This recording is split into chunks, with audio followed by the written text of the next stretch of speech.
That's a great question. Before we dive into the next phase of development, it's a good idea to lay out a more detailed roadmap. This will help us focus our efforts and make sure we're building the right features in the right order. Key areas we should discuss. Your decisions on these points will guide our next steps. Game design and narrative. The player's goal. Is the primary objective to simply reach a free state, or are there multiple endings based on the player's choices?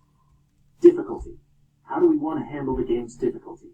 Should it be a brutal survival game, a narrative-driven experience, or a mix of both?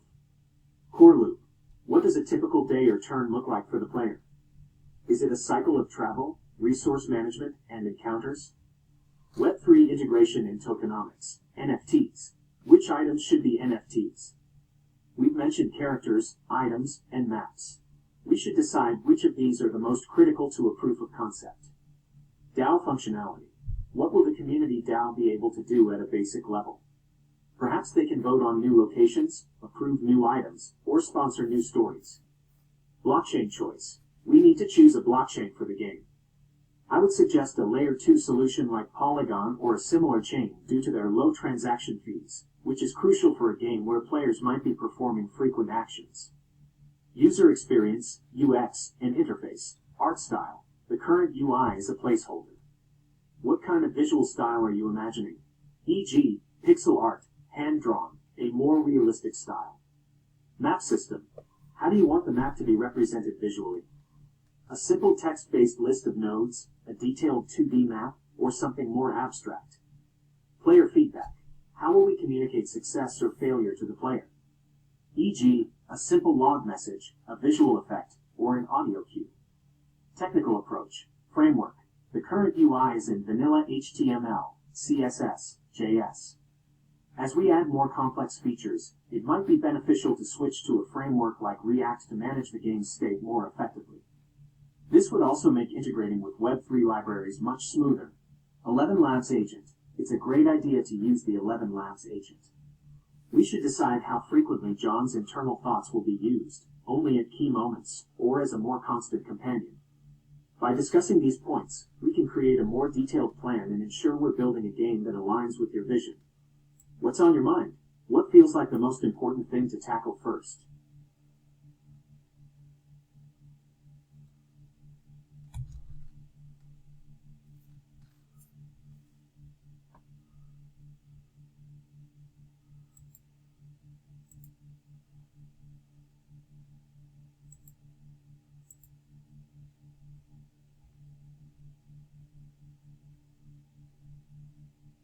Approach. Before we build anything else, a strong, historically grounded narrative is the most important thing to establish. By defining John and his world, we give the game its soul. Let's create a foundational narrative and then connect it directly to the gameplay and the goal of reaching Kansas. 1. Who is John? The man and his world. Full name, John Creek Carter. Plantation, Oakwood Plantation, located near the Missouri-Kansas border, outside of the town of Independence, Missouri. This places him directly in the bleeding Kansas border conflict, making his escape more urgent and dangerous. Backstory. John, 25, was born on the plantation. His mother was a house servant, and he has a younger sister named Alara, who is 12. John works as an apprentice blacksmith under an older, enslaved man named Silas. This trade has given him a unique set of skills: physical strength, problem solving, and the ability to mend tools, and potentially break chains. A day in his life. John's days are long and physically demanding, spent in the sweltering heat of the smithy. While this work is slightly better than the fields, it is still a form of bondage. His days are a cycle of forging tools, mending farm equipment, and enduring the constant presence of the brutal overseer, Mr. Hardy. His nights are a precious time for rest, quiet conversation with Silas about the world beyond the plantation, and worrying about his sister. 2. His relationships, NPCs. Silas, mentor, a wise, older enslaved man who has a secret network of information. He taught John the blacksmith trade and, more importantly, how to read the stars and the land. Silas is too old to escape himself, but his wisdom and guidance will be crucial to John's success. Alara, motivation, John's younger sister. Her safety and future are his primary motivations. She is still a child, and John fears what will happen to her as she grows up. Her innocence and potential vulnerability are a constant source of anxiety. Mr. Harding, antagonist, the cruel and sadistic overseer. He despises John's quiet defiance and intelligence. His presence is a constant threat and a key source of danger. Mr. Caldwell, the master, the plantation owner. He is not a cartoon villain. He is a man of business who sees his enslaved people as property. He believes in the system and the order it provides, making him an equally dangerous, albeit less emotional, antagonist. 3. Historical references to incorporate. We can weave in real-world history to make the journey more authentic and resonant. Real-world persons, inspiration for NPCs. John Brown, a key conductor in the game, could be a fiery, radical abolitionist based on John Brown. He would be a high-risk, high-reward character who offers a dangerous but direct path to freedom. James H. Lane, a character based on the Jayhawker leader, could serve as a guide on the Kansas side of the border, leading players to the Free State settlements. The legend of Harriet Tubman. Instead of meeting her directly, John could hear whispered stories and rumors of Moses, a legendary conductor who has never lost a passenger. This makes her an almost mythical figure, a source of hope and inspiration from a distance. Real-world locations. The Kansas-Missouri border. This is the heart of the game. We can incorporate real-world events and locations from the bleeding Kansas conflict, such as the Mary des Cygnes River where a massacre occurred, as a dangerous checkpoint in the game. Underground railroad stations.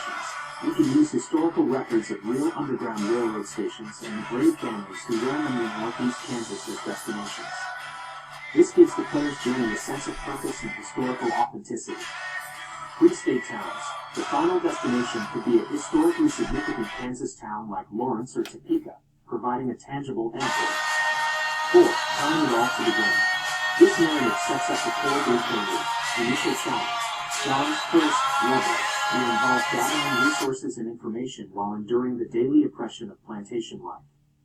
His skills, blacksmithing, can be used to repair tools for other slaves in exchange for favors or information. The escape. The journey will be a series of strategic choices based on the risks and rewards of the historical circumstances we've established.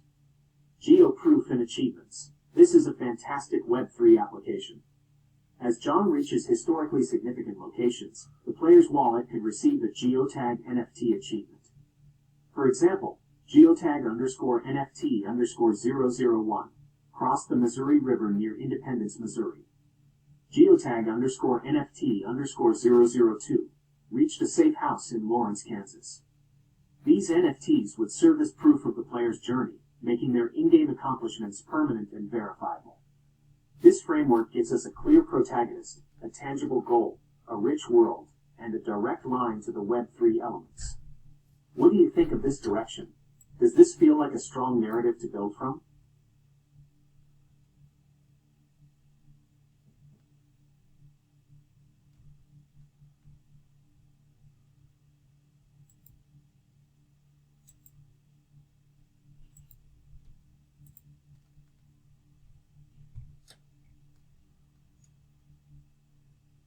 An absolutely crucial point. We must make sure the game is accessible to everyone, regardless of their physical mobility. Punishing players for not being able to physically move would go against the very spirit of inclusivity and community that a Web3 game should embody. The key is to create a dual-path system where both physical and non-physical progress are equally valid and rewarding. We can make the physical geotagging an optional, enhanced reality layer for those who can participate, while building an equally compelling, narrative-driven experience for all players. Here's how we can design this dual system. 1. The core narrative path. For all players, the primary way to advance through the game will be a rich, narrative-driven experience. Players will progress through a series of chapters or levels by making in-game choices and completing historical challenges. Story-based achievements. A player will unlock an achievement and the corresponding NFT by completing a chapter of John's journey. For example, instead of a geotag for arriving in Lawrence, Kansas, the player earns the Arrival in Lawrence NFT by solving a puzzle based on historical accounts of safe houses, making a critical decision to help or avoid a particular historical figure, managing resources to survive a harsh winter segment of the journey. Virtual geotags. Through research, To simulate the feeling of discovery, we can create mini-quests where players must find information from a historical document or a provided text. For example, a character might give John a riddle about a landmark in Topeka, and the player has to find the answer within a provided historical journal entry to unlock the next leg of the journey. 2. The physical proof of attendance layer, optional. For players who are able and willing to travel, we can offer an additional layer of rewards and engagement. This would not be required to beat the game, but would offer a unique bonus. Physical geotag NFTs, proof of attendance. A player who physically visits a historical site, e.g., a museum, a marker on the Oregon Trail, a monument in Kansas, could use their phone's GPS to trigger a special, commemorative NFT. This would be a separate, unique NFT that acts as a proof of attendance and a personal memento. This would not be required for the main quest line, but could be a rare collectible. Unique in-game items. Visiting a physical location could unlock a special item or piece of lore. For example, visiting the Mare de Senias National Wildlife Refuge might unlock an in-game journal entry from a historical figure describing the tensions there. 3. The Web3 reward system. The goal is that both paths lead to the same core reward system. Core achievement NFTs. These are tied to the narrative and are earned by all players.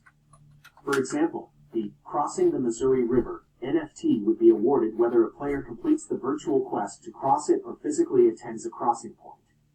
Unique collector NFTs. These would be the optional physical geotag rewards.